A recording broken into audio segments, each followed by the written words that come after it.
Hola bombones, en este vídeo vamos a ver resuelto el examen de PAU de julio del 2020 de Matemáticas 2 de la Comunidad Valenciana. Son 6 ejercicios, vamos a ir uno por uno. Primer ejercicio, nos dan un sistema dependiente de un parámetro real A y nos dicen A, clasifica el sistema según los valores de A. Primero tenemos que hallar la matriz de coeficientes y la ampliada. Tenemos que hallar el determinante de A, que nos da un polinomio de grado 3 menos A al cubo más 3A menos 2 y lo igualamos a 0. Vamos a ver las raíces de ese polinomio, los valores de A que hacen 0, el determinante de la matriz de coeficientes. Vale, vamos a resolver la ecuación con Ruffini, que está en esta imagen, y nos da A igual a 1 doble y A igual a menos 2.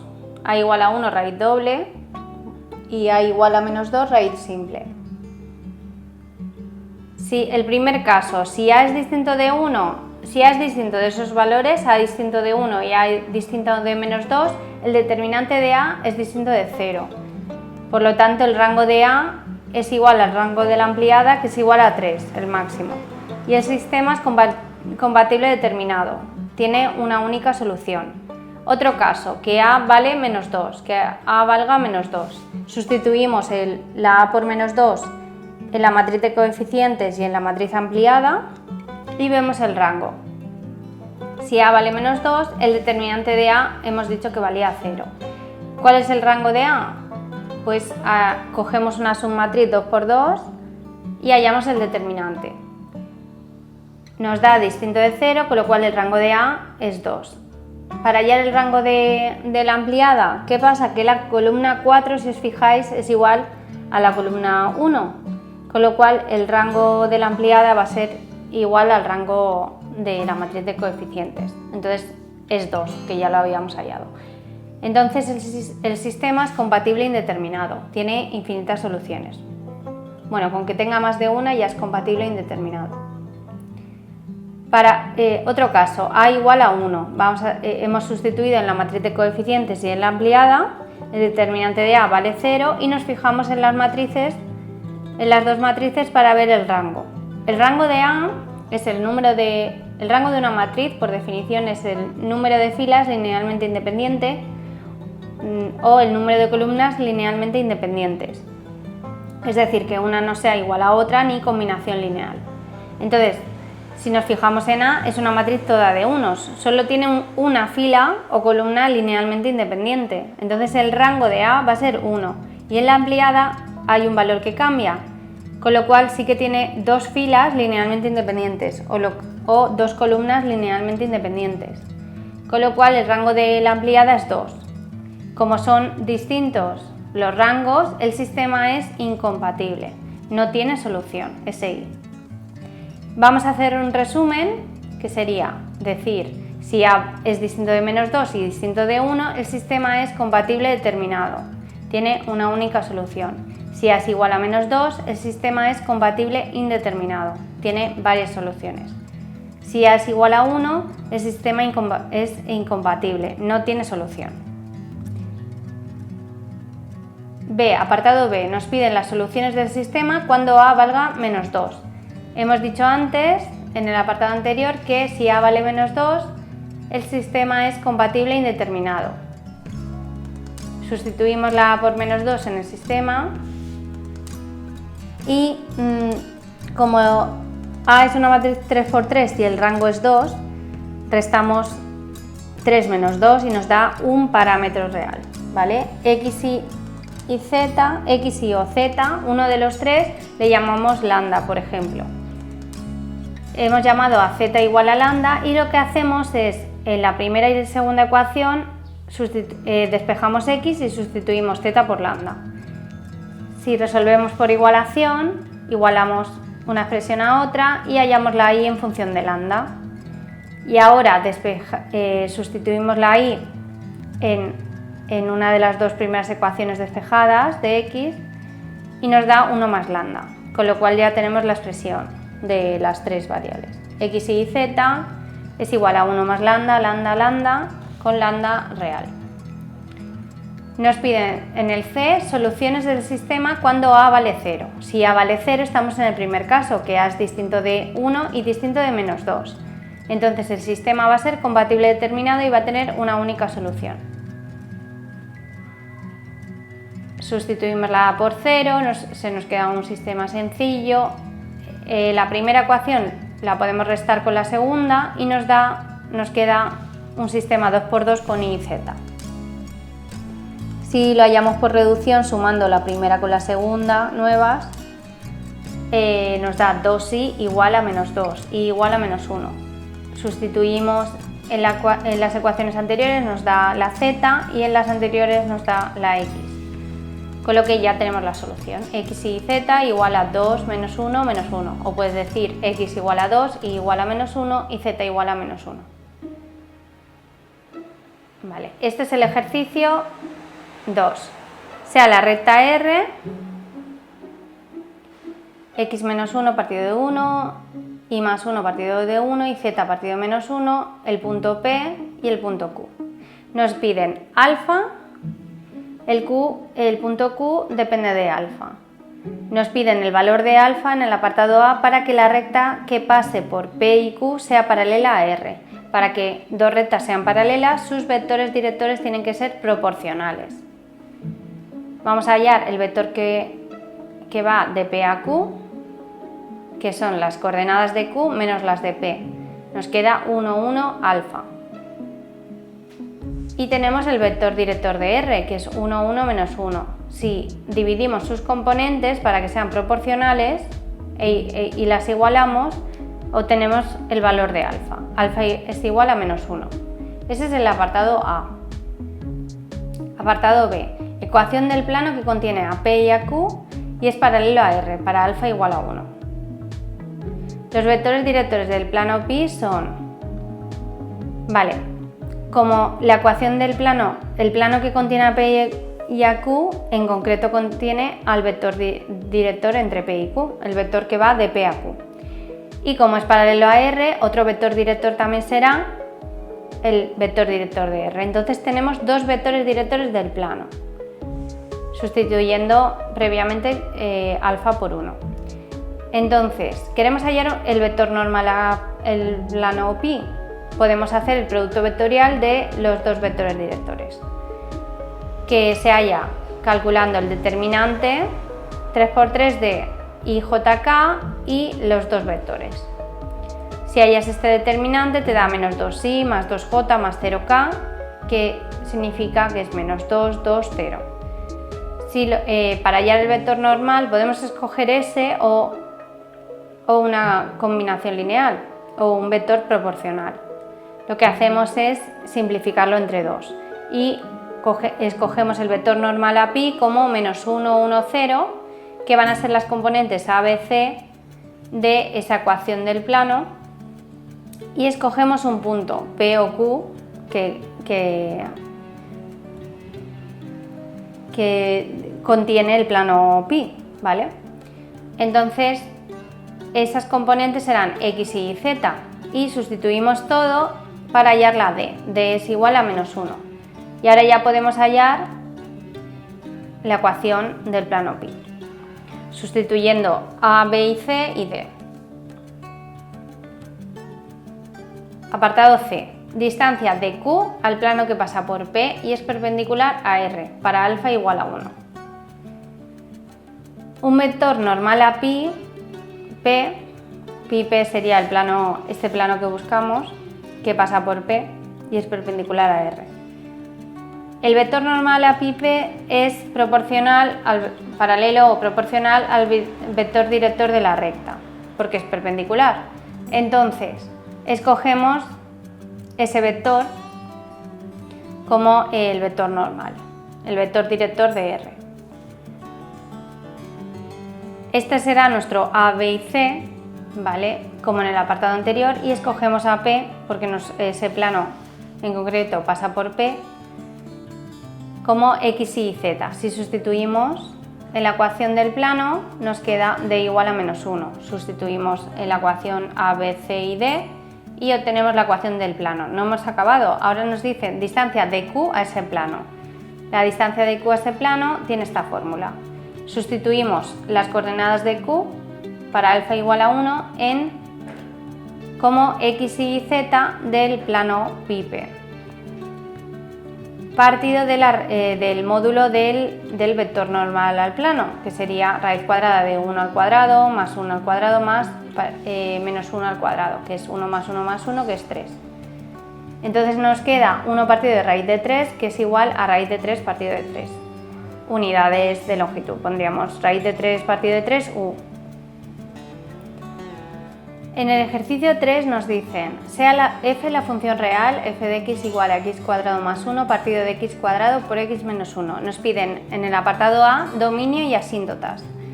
Para hallar el dominio de una función racional, es decir, una función que tiene una fracción, tiene x en el denominador, lo que hacemos es igualar el denominador a 0. Igualamos el denominador a 0 y resolvemos esa ecuación. Esos valores que nos dan los excluimos del dominio, es decir, nos da x igual a 0 y x igual a 1 y el dominio de la función será todos los reales menos el 0 y el 1. Para las asíntotas, para hallar la asíntota horizontal lo que hacemos es el límite cuando x tiende a infinito, más o menos infinito. Cuando x tiende a infinito de la función, si nos da un número, hay asíntota. Si el resultado del límite fuera infinito, no habría asíntota horizontal. Como el límite nos da 0, entonces hay asíntota horizontal en y igual a 0. Nos podría dar límite de la función cuando x tiende a infinito 500. Pues entonces diríamos, hay asíntota horizontal en y igual a 500. El 0, lo que pongo como 0 más y 0 menos, o sea, 0 por arriba y 0 por abajo, no es necesario que lo pongáis para este ejercicio, pero bueno, si lo sabéis mejor.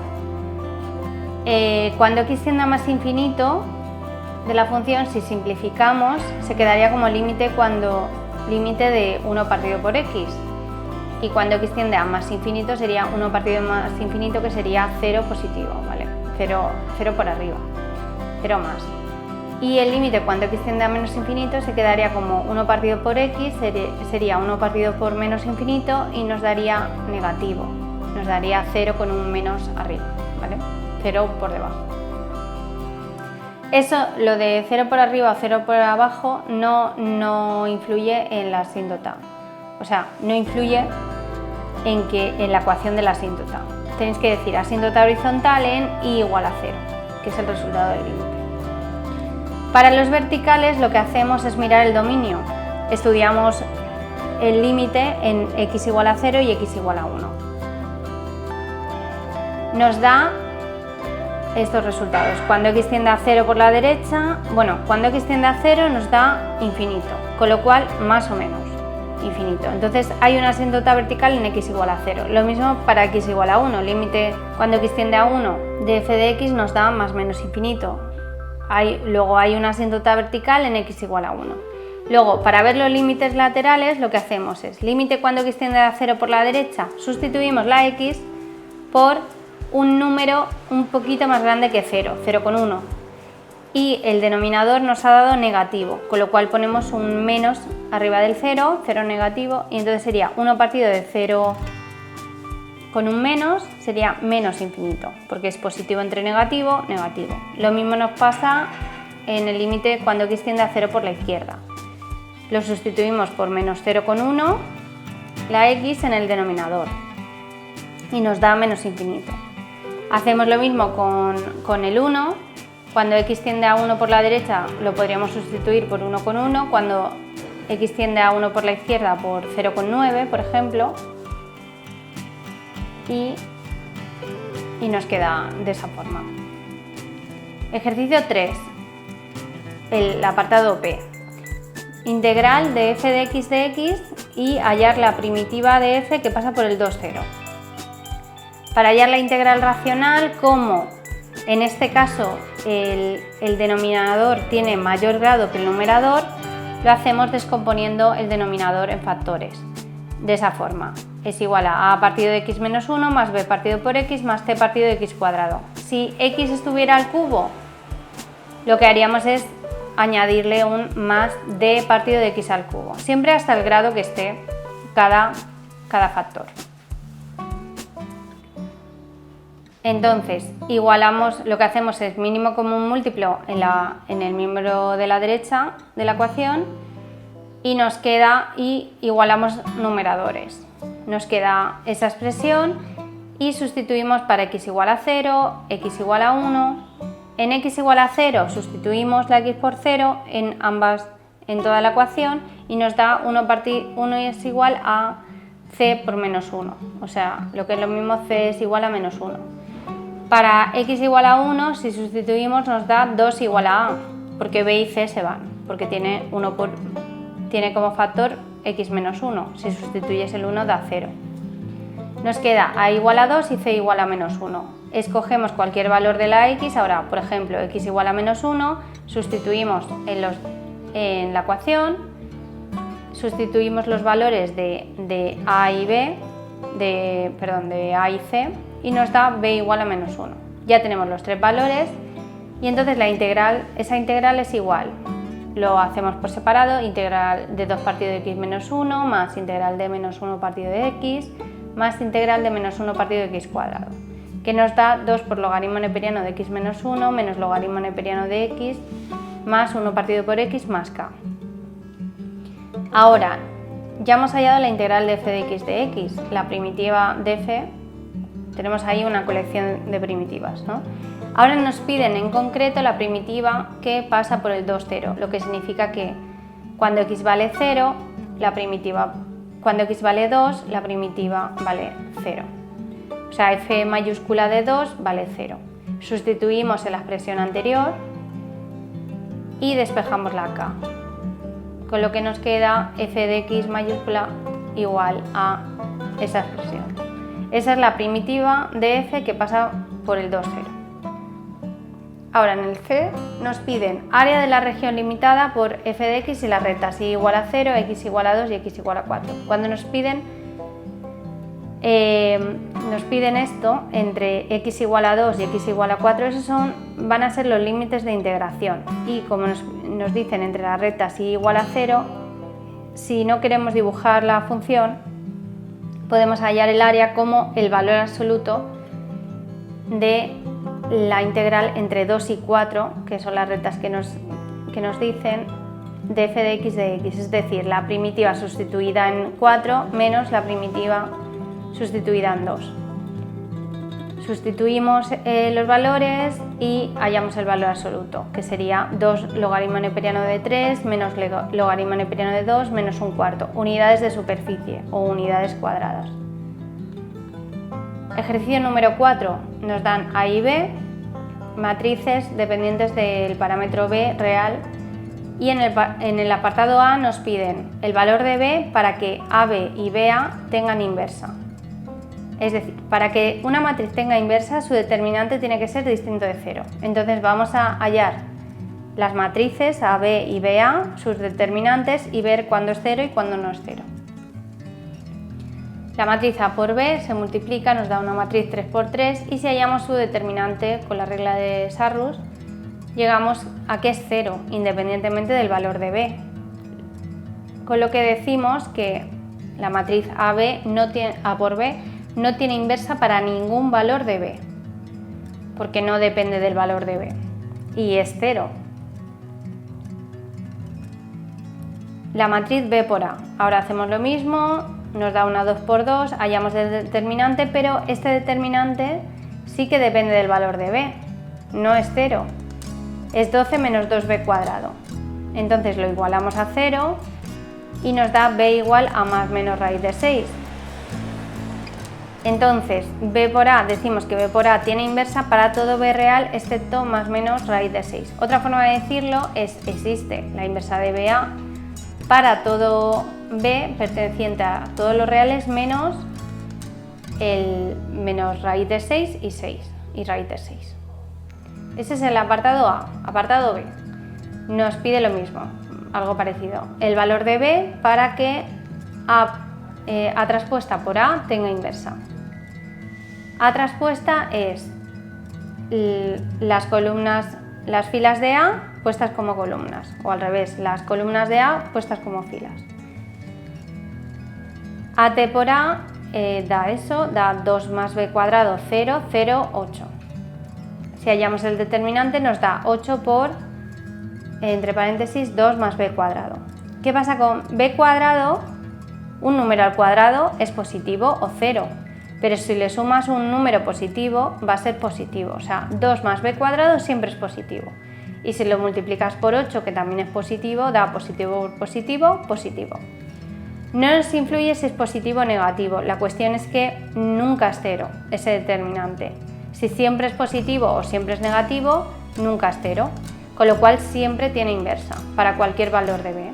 Entonces decimos que A traspuesta por A tiene inversa para cualquier valor de B real. Otra forma de expresarlo, entre paréntesis, eso no hace falta que lo pongáis, pero si os gusta ponerlo con simbología matemática, pues lo ponéis así y quedaréis súper bien. El C, ahora nos pide la inversa de A traspuesta por A. La inversa tiene esta fórmula, 1 partido se puede hallar por Gauss, o con determinantes. La inversa de M en general, una matriz, es 1 partido por el determinante por la matriz de adjuntos de M traspuesta. Vale, pues ya teníamos la matriz A traspuesta por A, que la hemos calculado antes. Hemos calculado también su determinante. Ahora vamos a hallar la matriz de adjuntos de A traspuesta por A. Lo que hacemos es invertirla, ¿vale? La invertimos y cambiaríamos de signo los elementos que no están en la diagonal principal, pero como son 0 se quedan igual.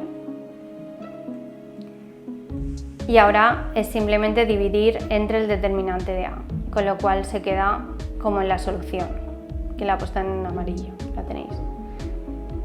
Y este es el ejercicio 4. En el ejercicio 5, también de geometría, nos dan la ecuación de un plano y los puntos A y B. Nos piden A, ecuación implícita del plano perpendicular a ese mismo plano, pi, que pase por A y por B. Al ser perpendicular, uno de los vectores directores de nuestro nuevo plano va a ser el vector normal al plano pi, y otro vector director, como pasa por A y B, va a ser el vector que va de A a B, que se calcula restando las coordenadas de B menos A. Como ya tenemos dos vectores directores, podemos hallar el vector normal. Primero hallamos el producto vectorial de los dos vectores directores, que ya hemos visto antes cómo se hace, y nos da el vector 0, 3, 3. Podemos simplificar y hallamos el vector normal como 0, 1, 1.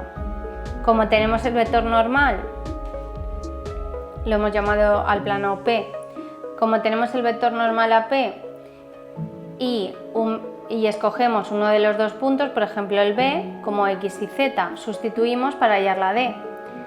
Nos da D igual a menos 1 y ahora sustituimos a B, C y D en el plano. Como A es 0, solo nos queda la I y la Z. Y ese es el plano P que nos piden. Entonces, resumiendo, cogemos como vectores directores el vector AB y el normal al plano pi, hacemos el producto vectorial, simplificamos y sustituimos uno de los dos puntos A o B y el vector normal en la ecuación implícita del plano. B, nos piden ecuaciones paramétricas de la recta R, que es perpendicular a pi y que pasa por A. Si es perpendicular a pi, su vector director será proporcional al vector normal al plano pi, porque el vector normal al plano pi es perpendicular al plano. Entonces ya tenemos el vector director y un punto, porque nos dicen que pasa por A. Entonces ya tenemos las ecuaciones paramétricas de la recta, que son las coordenadas del punto A más las componentes del vector director por lambda. por un parámetro lambda, puede ser t, el que sea, para un lambda perteneciente a R. C. Nos piden distancia de B a R. Vale. R, recordemos del apartado B, lo que acabamos de ver, que R pasa por A. Por definición, si A es un punto de R, la distancia de B a esa recta R que pasa por A se calcula como la altura del paralelogramo determinado por los vectores AB y DR. ¿Esto qué es? Al final lo que te aprendes es la fórmula, ¿vale? En este caso sería la distancia de B a R es esa fracción. El módulo del producto vectorial de los vectores AB por DR partido del módulo o la norma del vector director de R. Recordemos que antes hemos simplificado para hallar el vector normal, pero aquí no se tiene que simplificar, ¿vale? Entonces sería raíz cuadrada de 0 más 3 al cuadrado más 3 al cuadrado. Entonces daría raíz de 18 partido de raíz de 6, que es raíz de 3. La distancia de B a R sería raíz de 3 unidades de longitud. Y por último nos queda el ejercicio 6, que nos dice: en un triángulo isósceles los lados iguales miden 10 centímetros. Vale, en un triángulo isósceles sabéis que dos lados son iguales y uno desigual. Entonces los lados iguales miden 10, el otro lado le ponemos X. Dice haya la expresión del área A de X en función del lado desigual X. Ya te dice el problema quién va a ser X. ¿El área de un triángulo qué es? Base por altura partido por 2. Ahí nos falta la altura. Tenemos la base que es X, así que vamos a hallar la altura con el teorema de Pitágoras. Cogeríamos la mitad de esos triángulos, ¿vale? De ese triángulo isósceles cogemos la mitad, que está dividido con la altura. Por la altura la llamamos Y, por ejemplo, y en vez de X, como base ahora tendremos X partido por 2, la mitad. Entonces, la hipotenusa al cuadrado, que es 10 al cuadrado, será igual a X partido de 2 al cuadrado más la altura al cuadrado. Si desarrollamos esa expresión, sería y despejamos la Y, será Y igual, en vez de sería Y al cuadrado igual a 100 menos X cuadrado partido por 4, y hallamos la raíz de 100 menos X cuadrado partido por 4. Como solo nos piden la expresión, sería el área es igual a la mitad, un medio, por la base, que es X, por la altura, que es la que acabamos de hallar, raíz de 100 menos X cuadrado partido por 4. Eso es lo que nos piden en el apartado A, la expresión del área. Ahora nos dicen intervalos de crecimiento y decrecimiento de esa expresión, del área, para valores entre 0 y 20. Vale, ahora vamos a ver. Esa expresión del área tenemos que ver para qué valores está definida, porque hay una raíz cuadrada.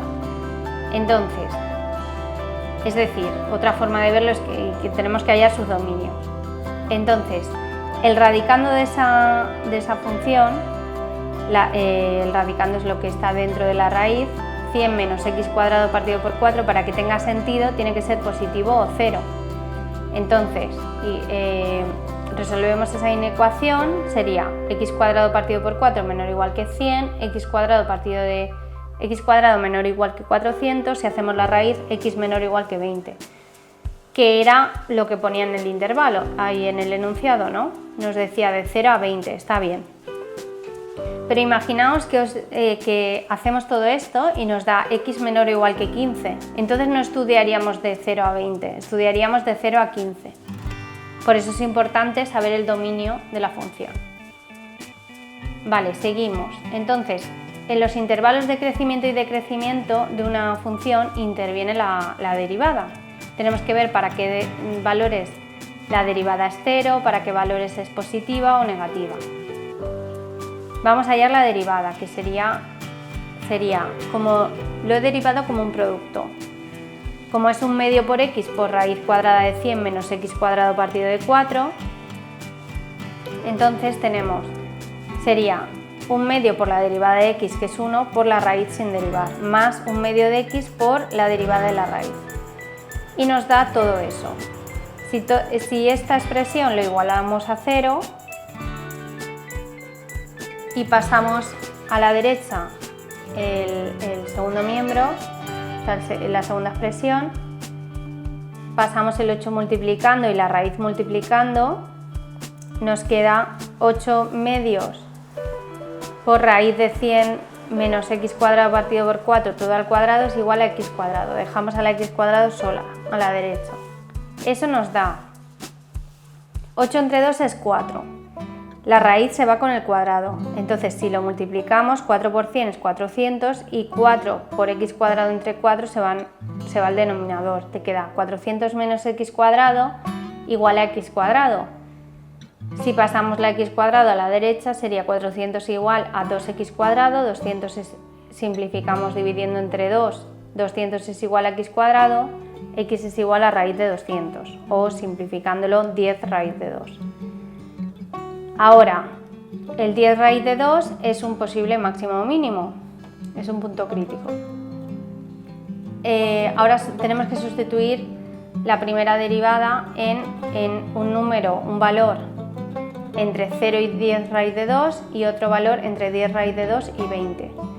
A' de 10 es positivo y A' en el 15 es negativo. Con lo cual podemos expresarlo en esta tabla. El signo, veis que el intervalo está entre 0, luego 10 raíz de 2 y 20. ¿Vale? Como decía antes, si nos hubiese salido x igual a 15, pues en vez de 20 ponemos 15. Ahora, la gráfica, la función, cuando la derivada es positiva, crece. Es la flechita hacia arriba, ¿no? Y cuando la derivada es negativa, decrece. Entonces, si sube y luego baja, ¿vale? Crece y luego decrece, ahí hay un máximo. Pero bueno, eso en el siguiente apartado. Entonces, ¿dónde crece? Desde 0 a 10 raíz de 2 y decrece en ese intervalo, desde 10 raíz de 2 hasta 20. Esa sería la solución del apartado B. Ahora en el apartado C nos dice nos pide x para el área máxima y el valor de esta. Hay un máximo en 10 raíz de 2 y la función sustituida en el 10 raíz de 2. Si lo sustituimos en la expresión del área nos da 50, es decir, el área máxima es de 50 unidades cuadradas y el máximo estaría en 10 raíz de 2, 50. Vale. Y ya hemos terminado con el ejercicio. Y este es Marcus du Sautoy, es un matemático británico, profesor en la Universidad de Oxford, y hay una charla muy interesante que da él que se llama La música escondida en las matemáticas. Lo podéis ver en ese enlace de YouTube. Es muy interesante cómo relaciona la música y las matemáticas. Me pasó el enlace un compañero, Rafa, y es muy interesante. Lo podéis ver. Y hasta aquí. Hasta luego, bombones.